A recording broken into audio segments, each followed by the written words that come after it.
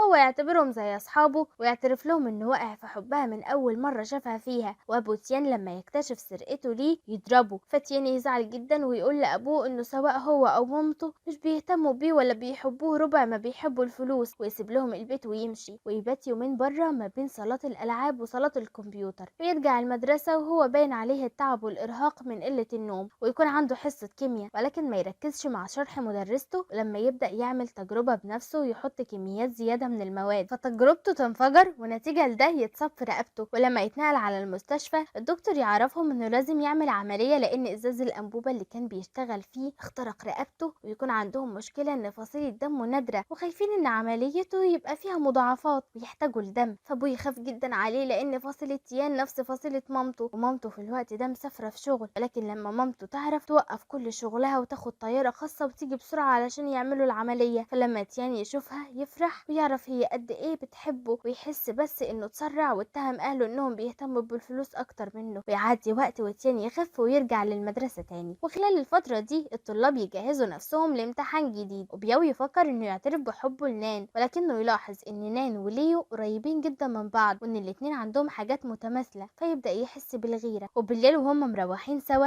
يسألها هي وليو قريبين لدرجة ايه، فتقوله انهم كبروا سوا واغلب الناس بيفكروهم توأم. فهو يتضايق ويغير الكلام ويعرفها انها لو جابت درجات عالية في الامتحان ده هيديها هدية. فهي تفرح وتوعده هي كمان انها هتجيب له هدية ولكن لو جاب الاول على المدرسة. فيوافق ويتفقوا. تاني يوم ابو ليو يشتري له جهاز كمبيوتر، ومامة نان لما تقترح عليها انها تطلع تلعب معاه عليه ترفض وتكون مركزة جدا في مذاكرتها. فمامتها تستغربها جدا لانها مش متعودة عليها ترفض اللعب قدام المذاكرة، ولكنها تفرح بيها برضه. وبعد الامتحان ياو يروح يشوف درجة نان ويلاقيها الترتيب 250 على المدرسة، وترتيبها ده معناه ان مستواها اتحسن وتقدمت على 30 طالب. وبياو كعادته يقدر يجيب الاول على المدرسة وكلهم يكونوا فرحانين بدرجاتهم حتى تيان اللي مرتبته القبل الاخير على المدرسة. ولكن مي رغم ان درجاتها اتحسنت بالنسبة لمستواها الا ان درجتها تكون وحشة برضه، وتكون زعلانة انها تتكسف قدام شياو. ولما ليو يرجع الفصل يلاقي دانج بتعيط بسبب انها جايبة درجة وحشة جدا في امتحان الانجليزي، وده هيسبب انها مش هتروح مسابقة الباليه اللي كانت عايزة تروحها. فليو يزعل عليها ويديها كتاب يساعدها في مذاكرة الانجليزي، فهي تتراضى بسرعة وبتنسى زعلها. ويوريها صورة لجوانتي ويسألها يلاقي واحد شبهه فين عشان مامته جاية وعايز يجيب لها هدية. فدانج تاخد منه الصورة وتعرفه ان في سوق جنب بيتها بيبيع جوانتيات زي دي فتشتره له هي. ونان لما تشوف بياو خارج من المدرسة تجري وراه علشان يتبادلوا الهدايا زي ما اتفقوا، واول ما تمسكه تديله هديتها اللي هي عبارة عن سكيت. فبياو يفرح جدا ولكنه يتحرج يديها هديته واللي هي دبوس شعر، ويرفض يوريهولها ويوعدها انه هيديهولها بكره في صالة التزلج. لكن تاني يوم ليو يصر عليها انها تيجي معاه يشتري بدلة علشان يقابل بيها مامته، فتوافق عشان ما تزعلوش. وبياو يفضل مستنيها ولكن لما تتأخر قوي يمشي، وهي بعد ما تخلص مع ليو تروح الصالة ولكن ما تلاقيش حد. تاني يوم ليو يروح وهو متحمس عشان يجيب مامته، فدانج تقابله وتديه الجوانتي اللي كان عايزه. ترفض تاخد منه حقه وتطلب منه يجري بسرعة يلحقها، افتكر انها ما اشتريتوش ولا حاجة وانها اتعلمت التريكو مخصوص عشان تعمله له بنفسها. وليو ياخد مامته ويعرفها على شلته، مامته تكون جايبه لهم هدايا معاها ولكن تجيب لنان وليو نفس الحاجة. فتيان يقول لهم انه بيحسدهم وانه هيموت لو ما اتجوزوش لما يكبروا. فبياو يتضايق ولكنه يحاول ما يبينش. وبعد ما يخلصوا يتصوروا كلهم مع ام ليو كذكرى، وبياو يرجع على بيته وهو زعلان. ولما نان تروح له البيت عشان يساعدها في الواجب ما يرضاش يقوم يكلمها ويقول لها انه عمله ولو عايزه تنقله تاخده. فنان تزعل من طريقته معاها وتقرر تمشي، ولكن قبلها تسيب له نسخه من الصور اللي اخدوها. فلما بياو يقوم يشوفها يشوفهم يلاقي نان في كل الصور بصاله، فيفرح ويجري يلحقها ويلاقيها قاعدة زعلانة قريب من بيته، فيروح يديها الدبوس اللي كان جايبه لها، فتفرح جدا وتبقى طايرة وتنسى زعلها منه وترجع معاه تاني على بيته عشان يساعدها في المذاكرة. على الجنب التاني مامة ليو تعرف ابنها انها اتعرفت على شخص ارمل وعنده ابن صغير، وانها اتفقت معاه انهم هيتجوزوا بعد شهر. فليو يزعل منها انها بعد كل الفترة اللي بعدتها عنه دي جاية تعرفه انها هتتجوز وهتمارس الامومة لابن غريب مش ابنها، بالرغم انها مهتمتش بيه، ويطلع على بيته ويقفل على نفسه. هتفضل نان واهلها يخبطوا عليه لكنه ما يردش عليهم، فاصحابه الباقيين يجوا يفضلوا لحد بالليل ينادوا عليه وبرضه ما يردش عليهم، فيقلقوا عليه جدا ويخافوا لا يعمل في نفسه حاجة. فبياوي يقرر انه يطلع له من الشباك، ولما يدخل عليه يلاقيه ماسك صورة مامته وبيعيط، وليو يسمح له انه يفضل معاه ولكنه يطلب منه يوعده انه ما يدخلش حد وما يتكلمش معاه. فبياوي يوافق ويحاول انه يهديه، يفضل يطبخ له ويهتم بيه عشان يخرجه من الحالة اللي هو فيها. ولكن ليو يكون لسه زعلان ويفضل قاعد على الكمبيوتر مستني ان مامته تبعت له اي رسالة. ولما نان تروح تسأل بياو عليه يعرفها انه قاعد طول الوقت قدام الكمبيوتر، فنان تروح تخلي مي تبعت له من صفحة مش باسمها رسالة تتعرف عليه فيها، ومي تفضل تكتب له اي حاجة نان تقولها لها لحد ما نان تطلب منها تكتب له انها تحكي له قصة لواحد صاحبها، وان صاحبها ده وهو عنده 3 شهور مامته وبابا ماتوا في حادثة عربية، وما فضلش ليه غير ذكرى واحدة بس منهم واللي هي حجر محفور عليه اسمه، وانه دايما لابس الحجر ده علشان يفكروا بيهم، وانها مش بتقوله القصة دي عشان تقارنهم ببعض ولكن بتقولها له علشان تعرفوا ان حياة اي شخص مش كاملة، وانه لازم يتعلم يقابل ظلم الحياة علشان يعتز بجمالها. فليو يفتكر الحجر اللي بياو دايما بيلبسه في رقبته، ولما يرن على نان ومي يلاقي تليفوناتهم هما الاتنين مشغولة، فيفهم ان هما الاتنين اللي بيكتبوا له، وان الصاحب اللي هما بيتكلموا عليه هو بياو، فيزعل عليه ويروح يصحيه ويعرفه انه هيخرج وهينسى زعله من مامته. فبياو يفرح جدا ليه انه اخيرا اتخطى حزنه، وتاني يوم يروحوا سوا على المدرسة وهم مبسوطين. وبعد كام يوم ليو يجهز نفسه ويسافر اليابان علشان يحضر فرح مامته،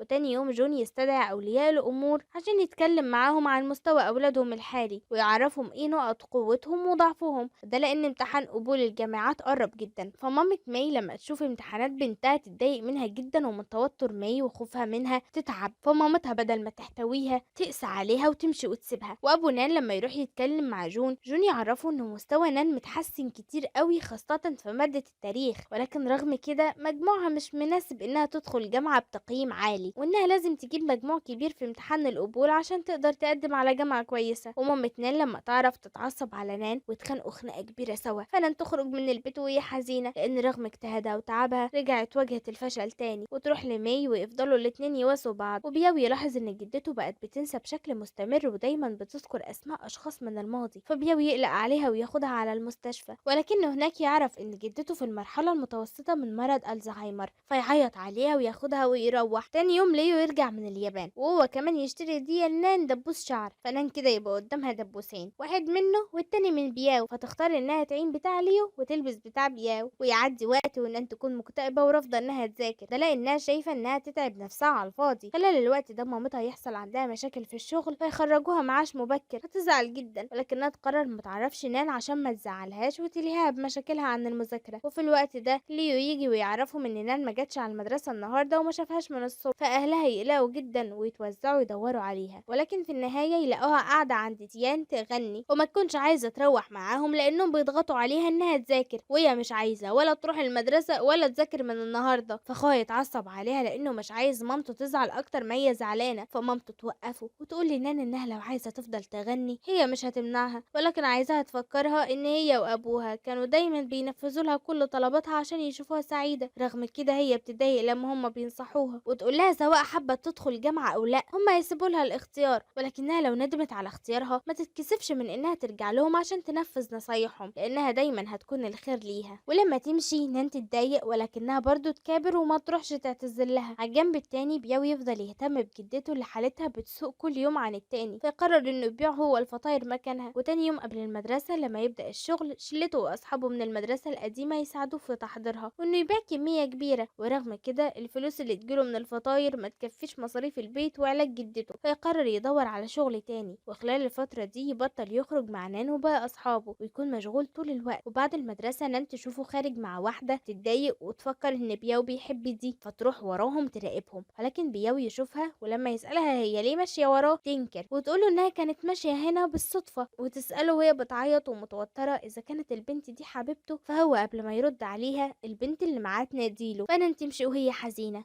ولكنها في نص الطريق تقع وهناك تتصدم لما تلاقي مامتها واقفة في الشارع بتبيع مأكولات جاهزة على العربية وقاعدة بتترجى الناس إنهم يشتروا منها. فنان تستخبى بسرعة قبل ما مامتها تشوفها وتتحرج، ما تكونش فاهمة ايه اللي حصل عشان مامتها تسيب الشغل وحزنها يزيد وتفضل تعيط. بالليل بياو يرجع وهو متبهدل ويروح لجارته اللي بتهتم بجدته وهو مش موجود، ويطلب منها انها تسيب جدته معاه شوية كمان لحد ما يروح يعمل حاجة بسرعة ويرجع. فيروح يغير هدومه ويروح لنان ويفضل ينادي عليها لحد ما تنزله، ولما يلاقيها بتكلمه ببرود وعايزة تسيبه وتمشي يوقفها ويقوم رزعها رزعة كده في ظهرها يجيب لها انزلاق غضروفي كرومانسية وكده يعني، ويقول لها انها لو غيرانة من البت اللي شافتها معاه فلازم تعرف ان البنت دي مش حبيبته ولا ليه علاقة بيها. فرياكشنات نان كلها تتغير وتترسم على وشها الابتسامة وتسأله بيحب مين لو مش دي حبيبته يعني، فبياو يعترف لها بحبه. فنان تنسى زعلها منه وزعلها على مامتها وتبقى طايرة من سعادته. وتاني يوم وهي وشلتها يكتشفوا ان بياو بطل يخرج معاهم الفترة دي لانه بدأ شغل جديد، فلما يروحوا له على مكان شغله يلاقوه بيشتغل في التنظيف في مصنع مواد كيميائية، فيزعلوا عليه وكلهم يساعدوه من غير تردد رغم ان المواد اللي هينضفوها دي ممكن تسبب لهم حروق. ونان تروح مع بياو عشان تداويله حروق رجله، ولما تسأله هو ليه اشتغل شغل صعب زي ده يعرفها ان محتاج فلوس كتير عشان يعالج جدته، ويعرفها ان جدته مصابة بألزهايمر وانه لو اختار انه يكون له حلمه هيكون انه يعالج جدته من مرضها. ونان لما تلاقي بياو مستعد يضحي بكل حاجة عشان جدته تفتكر مامتها فتروح لها على المكان اللي بتشتغل فيه، فقبل ما مامتها تتحرج او تزعل نان تعرفها انها فرحت بتغييرها لشغلها، وده لانها لما كانت مديرة حسابات كانت دايما متعصبة وبتعاملهم وكأنهم موظفين عندها، ولكنها دلوقتي هتبقى ام بسيطة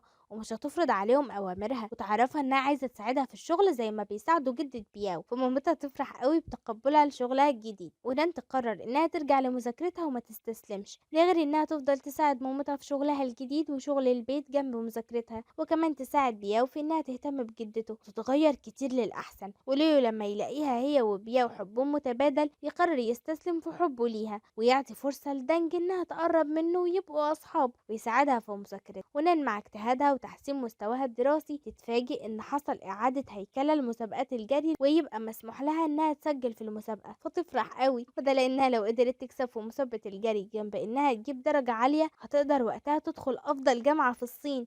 ومن تاني يوم تنزل تتدرب وبياو يفضل يساعدها واهلها يكونوا فرحانين وفخورين بيها جدا. على الجنب التاني ابو تيان يعرف ان تيان فاشل وعمره ما هيقدر بدرجاته يدخل جامعة كويسة في الصين، فابوه ما يزعلش منه ويتكلم معاه بهدوء ويقول له انه رغم ان معاه فلوس وتاجر معروف ولكنه دايما بيحس بنقص وانه جاهل لانه مكملش تعليمه، ويقنعه انه يسافر يكمل تعليمه بره وده لانه مش عايزه يكون زيه. فتيان يوافق ويسمع كلامه. ومي اول ما امتحانات قبول الكليات تقرب تخاف وتقفل على نفسها الاوضه وترفض تاكل او تشرب او حتى تخرج، فاهلها يقلقوا عليها. فلما شياو يعرف يروح يزورها ويقول لها ان النجاح او الفشل مجرد خطوات في حياتنا لازم نعدي عليها، ولكن الناجح هو اللي ما بيستسلمش ويهرب حتى لو متأكد من خسارته، لأن الهروب بيكون عقابه أصعب بكتير من المحاولة. فمي تتحفز من كلامه وتقرر ما تستسلمش. ونروح لبياو اللي حالة جدته تسوء قوي في يوم لدرجة إنها ما تعرفوش وتخاف منه لما تنساه وتفكره حرامي، فبياو يفضل يفكرها بنفسه وهو بيعيط لكنها برضه ما تفتكروش وتفضل تضربه علشان يخرج من البيت. فبياو يخرج من البيت وهو حزين ومصدوم إن الإنسان الوحيدة اللي متبقية له من عيلته مش فاكراه، فيروح لنان وهو بيعيط ويفضل يصرخ ويقول لها ان جدته مش فاكراه. فنان تهديه وتاني يوم هي واصحابهم يروحوا له على البيت بعد ما جدته ترجع لحالتها العاديه ويفضلوا قاعدين معاه عشان يخففوا الحمل من عليه. وتعدي الايام ما بين المذاكره بجد ليل ونهار وما بين تدريب نان على الجري لحد يوم المسابقه، وتقدر نان انها تفوز بمركز اول وده هيساعدها انها تاخد 20 درجه فوق مجموعها. ويوم امتحان القبول نان والباقي يخرجوا مبسوطين، ولكن ماي تخرج وهي حزينه وتعرف مامتها انها ما قدرتش تحل كويس وعلى الاغلب مش هتنجح. فمامتها تخاف المره دي انها تزعق لها او تتعصب عليها فتخسرها وتواسيها وتطلب منها تروح هي. واول ما مامتها تمشي بنت تيجي لماي باعلان عن كليه طيران وتعرفها ان الكليه دي مش بتهتم بالدرجات على قد ما بتهتم بشكل الطلاب ومظهرهم الخارجي، وتعرفها انها منظرها مناسب جدا للتقديم فيها. فماي تفرح بقدرها اللي جالها لحد عندها. وتيان يروح يودع اصحابه عشان خلاص هيسافر، فاصحابه يودعوه بحزن والدموع ماليه عيونهم. وبعد فتره نان تجيب درجاتها وتتفاجئ لما تلاقي مجموعها عالي وهتقدر تدخل احسن جامعه في الصين. طير من الفرح هي وأهلها، ولما تروح تعرف ليو تلاقيه عارف ويبارك لها، ولكنه يصدمها لما يعترف لها بحبه، وقبل ما تنطق بكلمة يعرفها انه قرر يسافر يعيش مع مامته في اليابان، ويكون اخد القرار ده لانه واثق اننا مش هتحبه وهو مش هيقدر يفضل جنبها ويشوفها بتحب واحد تاني، ويودعها ويمشي، ويفضلوا يعيطوا الاتنين. وحزن نان قبل ما يقل ياو يقابلها هو كمان ويعرفها انه اخد قرار انه ما يدخلش كلية، وده لانه خايف ان الدراسة تلهيه عن جدته، وهو مش عايز يبعد عنها فيخسرها ويخسر اخر وقت ليهم سوا مع بعض. ويعرفها انه هياخد جدته وهيسافروا عشان يلففها العالم، ويطلب منها توعده انها تحقق حلمها هي كمان وتدخل كلية احلامها وتنجح فيها، وبعدين يودعوا بعض هما كمان ويمشوا وهم منهارين من العياط. ونروح لتيان اللي يتصل بباباه يطلب منه انه يشتري بيت بياو وما يخليش حد يقرب منه لحد ما صاحبه يرجع عشان يلاقي مكان يعيش فيه. فابوه عشان يسعده ينفذ له طلبه، وبياو رغم قراره بانه يضحي بمستقبله ويخسر كل حاجة، ولكنه يكون سعيد بانه دخل في قلب جدته السعادة. ويبعت لنان جوابات من وقت للتاني يعرفها باخر اخباره، ونان تكمل ايامها في حزن وعياط. وبالرغم ان اختياراتنا في اغلب الوقت بتكون صعبة وهتجبرنا ان احنا نخسر حاجات تانية مهمة، ولكننا نعملها عشان نسعد الناس اللي بنحبهم. وللأسف يكون بين كل اختيار وتضحية عقل يريد وقلب لا يريد. وهنا اقدر اقول لكم اتمنى من كل قلبي تعيشوا قصة حبكم في الحياة وتتقابلوا مع ابطال وبطلات احلامكم. بحبكم جدا، سلام.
Swearing that you're in there, wish I could believe it. Too bad